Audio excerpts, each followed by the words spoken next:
people. It goes back as far as my great-great-grandparents who were a part of this union to help the native and things happening on the island. When I say that, just for an example, if a family member had someone deceased and they couldn't afford to bury them, well, they had raised money to help people do stuff like that. They also were a part of Mary Field School being built. They also was a part of maintaining the church, having people involved. So these folks, on top of all that they had to do and what little they had, they made time to help others.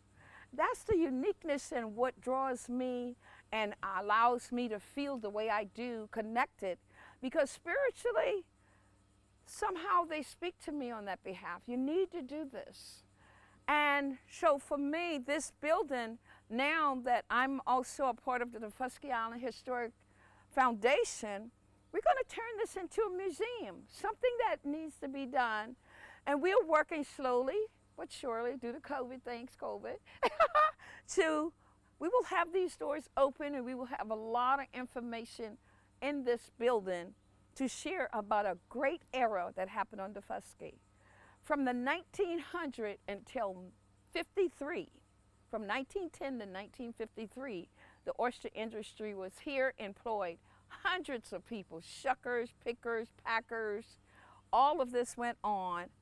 And certain time a week, the men would be upstairs with their shenanigans, doing their part. The females would be downstairs quilting and coming up with ideas and ways of allowing to help the island, the people over here. So when I look and see these stories, these buildings, there's so much story behind them. And I want people to know how important it is for me now to be a part of something so that the generations to come will know what actually happened and what they can do next when the time comes.